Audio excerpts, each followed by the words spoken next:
Colonel Douglas MacGregor, who joins us now. Sir, what's the strategy? Putin attacks a nuclear power plant. What's the strategy behind that? Is it just to intimidate civilians? The strategy was not to attack any power plants or the power grid. The Russians have very carefully avoided interrupting any power.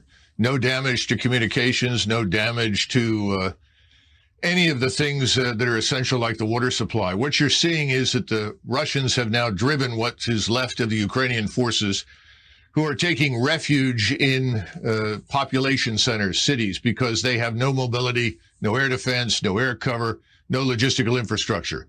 They are now mingling with the population, much as we've seen in the Middle East. Whenever we drove the Islamists out of business, they ran into cities, used people as shields, the civilian population, and tried to avoid being annihilated. And I think that's essentially what's happening today with the population being used by the Ukrainian forces to avoid destruction. Do you think Putin will pull what I would call a Grozny?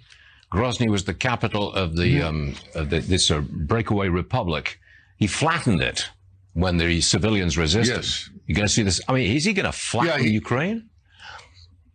No, absolutely not. In fact, he's worked hard to capture most of it intact. Surprisingly little damage, frankly, Stuart, much less damage than we inflicted on Iraq when we went into it, either in 91 and again in 2003. No, I think they're just surrounding the Ukrainian forces and they are annihilating them.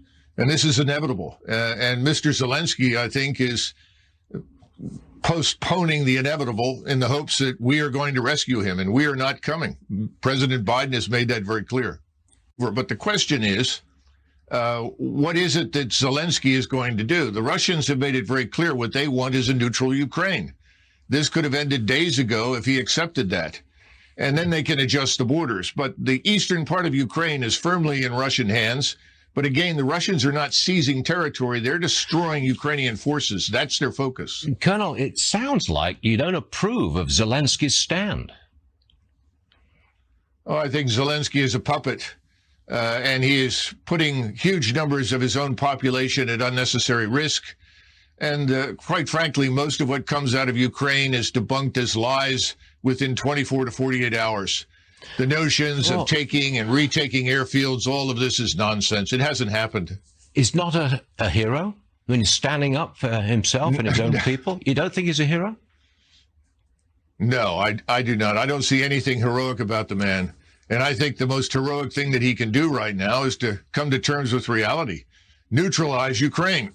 This is not a bad thing. A neutral Ukraine would be good for us as well as for Russia. It would create the buffer that, frankly, both sides want. But he's, I think, being told to hang on and try to drag this out, which is tragic for the people that have to live through this. I'm inclined to disagree with you, Colonel, but, we'll see how this works out. Colonel Douglas MacGregor, tough guy. Thanks for being with us, sir. We'll see you again soon. Thank you.